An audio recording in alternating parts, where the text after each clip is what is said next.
नमस्कार जी। नमस्कार जी। क्या शुभ नाम है जी आपका? मेरा नाम महेंद्र दास है। गांव धनाना, जिला सोनीपत, हरियाणा का रहने वाला हूं और मैं संत रामपाल जी का छोटा भाई हूं नाते में। संत रामपाल जी महाराज की शरण में आने से पहले आप कौन सी भक्ति करते थे?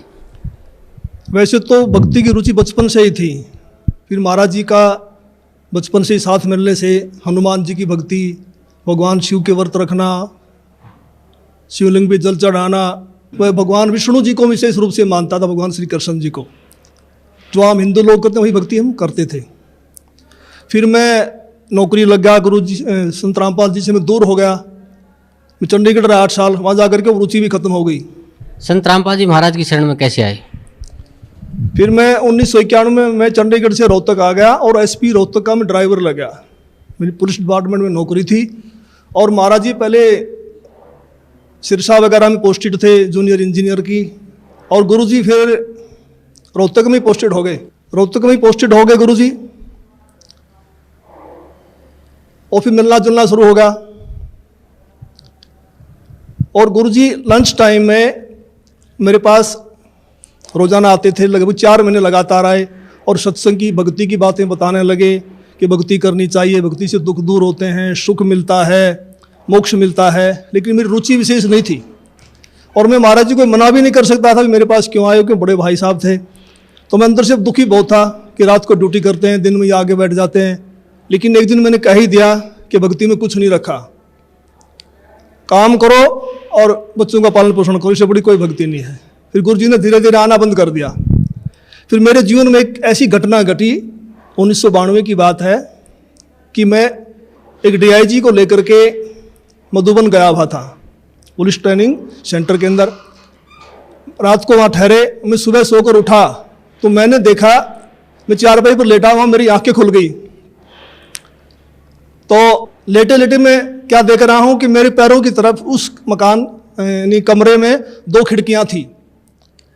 एक खिड़की में महाराज जी कम से कम 8-10 फीट ऊपर आसमान में बैठे हैं। वो सीन मुझे आज तक याद है। काले रंग के चश्मे लगा रखे थे, लाइनिंग वाला शर्ट, काली पैंट, और ऐसे बैठे हैं जैसे पद्मासन होता है, हाथ जोड़कर। तो संत रामपाल जी की तरफ 2 पैर दिखाई दे रहे हैं, घुटने से नीचे बिल्कुल लाल रंग के, जैसे सूर्य सुबह निकलता है। तो मैं देख कर डर गया।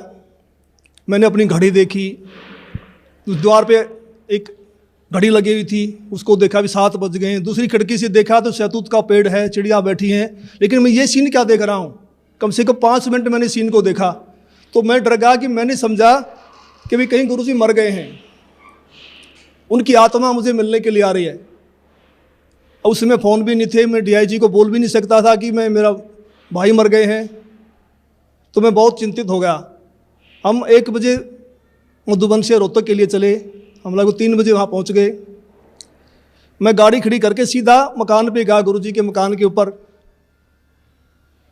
तो जाके मैंने देखा गुरुजी ठीक ठाक मिले, मन में शांति हुई। तो गुरुजी ने पूछा भी कैसे आना हुआ आज दिन में, कैसे टाइम मिल गया। तो मैंने घटना के बारे में बताया। मैंने कहा जी मैंने तो ऐसे ऐसे एक घटना देखी सुबह सुबह, मैं डर गया कहीं आप मर ना गए हो। तो महाराज जी ने कहा कि मेरे स्वरूप में कबीर परमेश्वर आए थे और अब आपको भक्ति मिल जाएगी। तो मैंने कहा जी मैं तो ड्रिंक्स वगैरह कर लेता हूँ, वो छूटती नहीं, भक्ति कैसे करूँगा। तो गुरु जी ने कहा जा आज के बाद नहीं पिएगा। तो उनके एक शब्द से ऐसी दीवार खड़ी हो गई कि आज 1992 की बात है, आज 2013 हो गया, यानी लगभग 21 वर्ष हो गए। वो आज तक मैंने शराब को छुआ तक नहीं है। तो उसके बाद गुरुजी ने अपने गुरुजी से मुझे नाम दिलवाया, संत राम देवानंद जी महाराज से।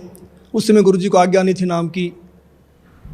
मैं भक्ति में ज़रूर लगा क्योंकि महाराज जी बताते थे कबीर साहब पूर्ण परमात्मा हैं, इनसे सबसे ऊपर हैं। तो मैंने उनको उदाहरण दिया कि पुलिस में तो ऐसे होता है, उसमें पुलिस वाले बहुत नाजायज़ किया करते। कोई कहता मैं फलांगा सिपारसी हूँ, उसको पकड़ लिया तो उसकी कुटाई कर देते थे, फ़ोन आता छोड़ देते, हमें नहीं पता जी आपका था। कहीं ऐसा ना हो कि ये निचले देव देवता हमें कूट दें और जब तो कबीर साहब ऊपर से आए। लेकिन मैं लगा जरूर रहा, लेकिन विशेष विश्वास नहीं था भी कबीर साहब पूर्ण परमात्मा है। तो महाराज जी ने कहा कि आप ये नाम जपते रहो, इन नाम से आपका विश्वास हो जाएगा। तो फिर 1994 में गुरुजी को आज्ञा होगी नाम की, फिर महाराज जी ने दोबारा से हमारे को नाम दिए, फिर सार नाम दिया।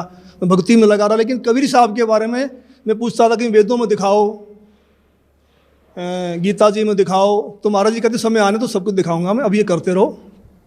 तो फिर ऐसी घटना घटी कि एक दिन मैं सोया हुआ था और मेरी आत्मा निकल के ऊपर ब्रह्मांड में चली गई, बहुत ऊंचाई पर।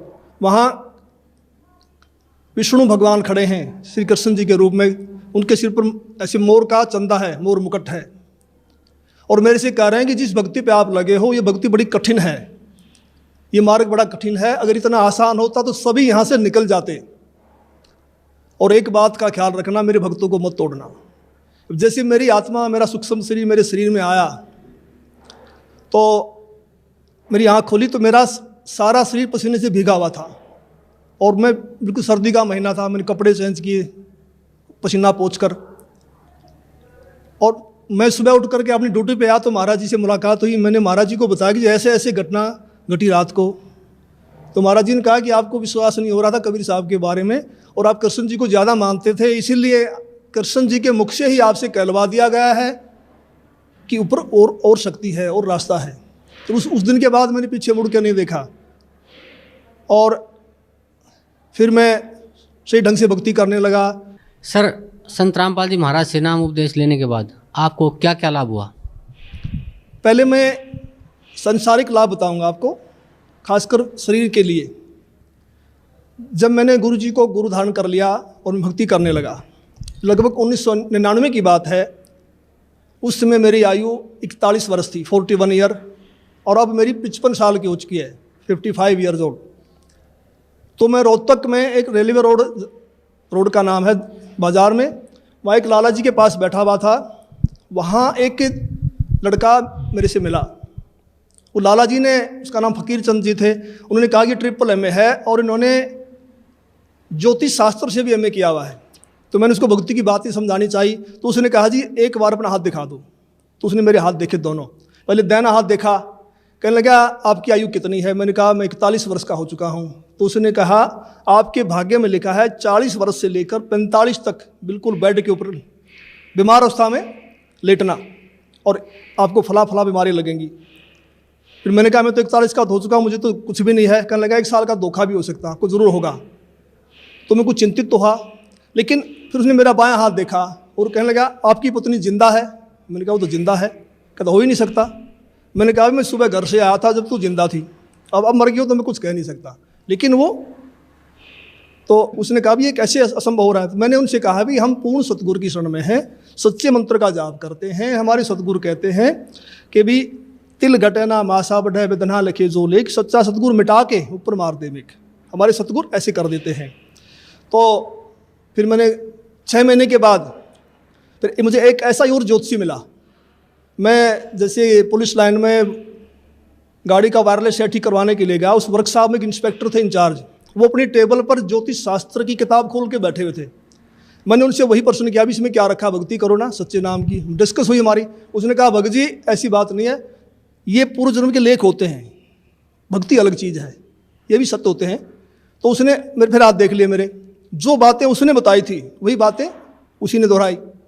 तो फिर मैंने गुरु जी से प्रार्थना की, मैंने कहा जी ऐसे ऐसे बताया दो ने। तो संत रामपाल जी कहने लगे कुछ नहीं होगा, परमात्मा लेखों को मिटा देता, भक्ति करो। तो संत रामपाल जी की दया से, इनकी सच्ची भक्ति से उस पीरियड के दौरान मेरे को जुकाम तक नहीं हुआ, बुखार तक नहीं लगा। और आज मैं 55 वर्ष का हो चुका हूँ, मेरी पत्नी भी जिंदा है। और मेरी जो घरवाली थी उनका नाम राजबाला है, और वो भक्ति में विशेष रुचि नहीं रखती थी, वो किसी को भी नहीं मानती थी, बस अपने काम धंधा करती थी। तो एक बार 2004 की बात है, उसकी दोनों उंगलियां सुन्न हो गई दाहिने हाथ की। वो मेरे से कहने लगी मुझे दिखा नहीं तो हाथ सूख जाएगा।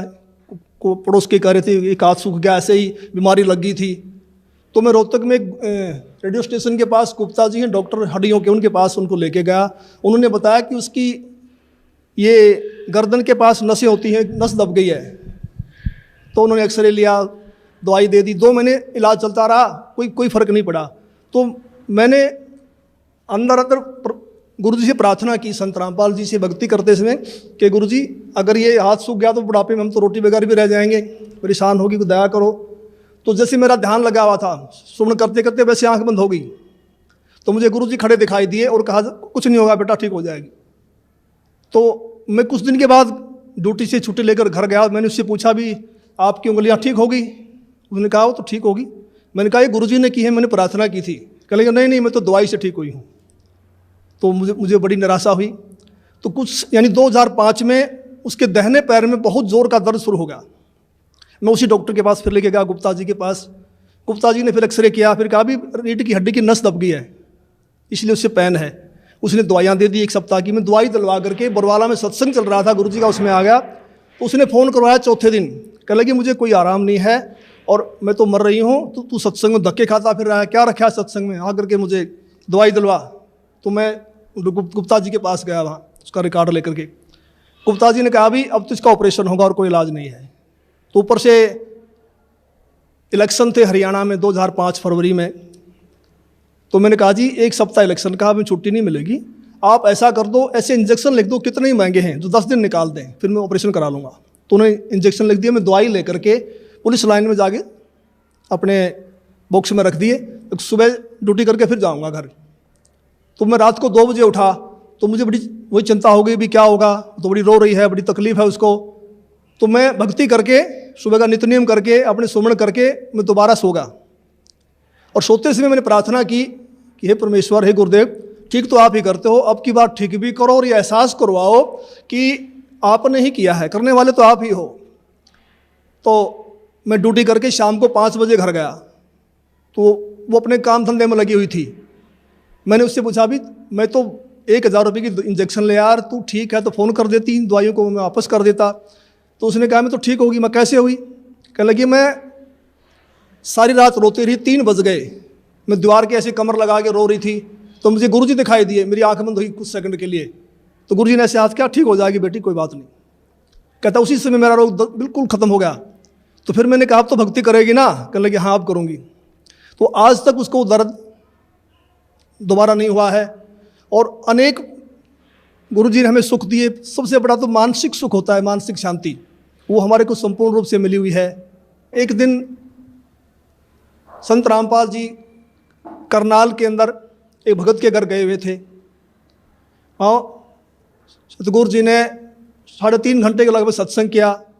जब चलने लगे तो एक औरत ने, जो काफ़ी बुजुर्ग थी, कोई 65 साल के करीब उनकी उम्र रही होगी, उन्होंने कहा कि जी मैं आपसे कुछ बात करना चाहती हूँ। तो गुरुजी ने कहा ठीक है पूछो। तो उसने कहा जी आपने जैसे सत्संग समाप्त किया तो आपके ऊपर से कमल के फूल पर बैठा हुआ सफ़ेद परमात्मा निकल के गया है, मानव सदृश, और मैं कमल की पंखड़ी को बहुत दूर तक देखते रही ऐसे।